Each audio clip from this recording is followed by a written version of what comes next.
তাপস ইনুর সঙ্গে শেখ হাসিনার ফোন আলাপে উঠে এসেছে চাঞ্চল্যকর তথ্য।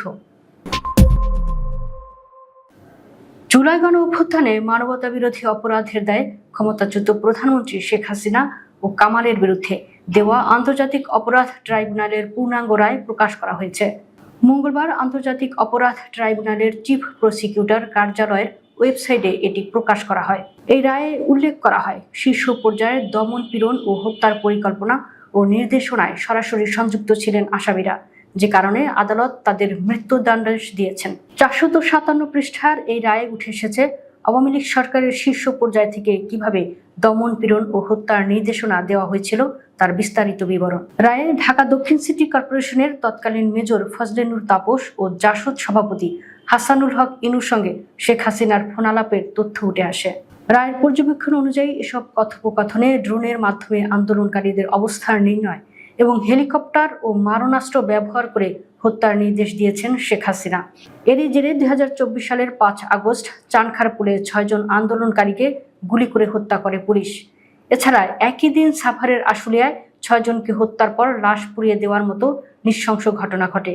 এই অপরাধগুলোর গুরুত্ব বিবেচনা করে আদালত আসামিদের মৃত্যুদণ্ডের আদেশ দেন। গত 17 নভেম্বর ট্রাইব্যুনাল 1-এর চেয়ারম্যান বিচারপতি মোহাম্মদ গোলাম মুর্তজা মজুমদারের নেতৃত্বাধীন 3 সদস্যের বিচারিক প্যানেল শেখ হাসিনা ও আসাদুজ্জামান খান কামালকে মৃত্যুদণ্ড ও আমৃত্যু কারাদণ্ডের আদেশ দেন। একই সঙ্গে দেশে থাকা তাদের সব সম্পত্তি বাজেয়াপ্ত করার নির্দেশ দেওয়া হয়।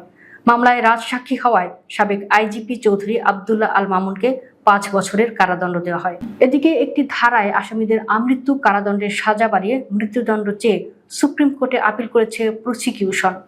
ট্রাইব্যুনালের রায় আসামিদের বিরুদ্ধে আনা 5টি অভিযোগের ভিত্তিতে সুনির্দিষ্ট 2টি অপরাধের অধীনে মোট 6টি কাউন্ট বা ঘটনার উল্লেখ করেছেন আদালত। 1 নম্বর অভিযোগে 3টি ঘটনার বর্ণনা দেওয়া হয়েছে। এতে দেখা যায়, প্রথমত 2024 সালের 14 জুলাই গণভবনের সংবাদ সম্মেলনে আন্দোলনকারীদের রাজাকার বলে শেখ হাসিনার দেওয়া উস্কানিমূলক বক্তব্য।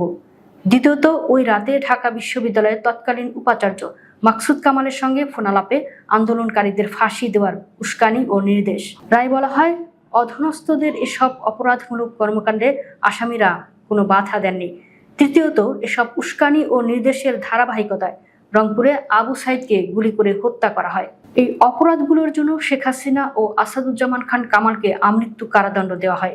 2 নম্বর অভিযোগেও 3টি ঘটনার বর্ণনা দেন ট্রাইব্যুনাল। অভিযোগগুলো হলো 2024 সালের 14 জুলাই গণভবনে আয়োজিত সংবাদ সম্মেলনে শেখ হাসিনার উস্কানিমূলক বক্তব্য প্রদান, হেলিকপ্টার, ড্রোন ও প্রাণঘাতী অস্ত্র ব্যবহার করে আন্দোলনকারীদের নির্মূল করার নির্দেশ প্রদান, রংপুরে বেগম রোকেয়া বিশ্ববিদ্যালয়ের ছাত্র আবু সাইদকে গুলি করে হত্যা, রাজধানীর চানখারপুল এলাকায় 6 জন আন্দোলনকারীকে গুলি করে হত্যা এবং আশুলিয়ায় 6 জনকে পোড়ানোর অভিযোগ। এই অভিযোগে 3 আসামির বিরুদ্ধে গত 10 জুলাই আনুষ্ঠানিক অভিযোগ গঠন করেন ট্রাইব্যুনাল।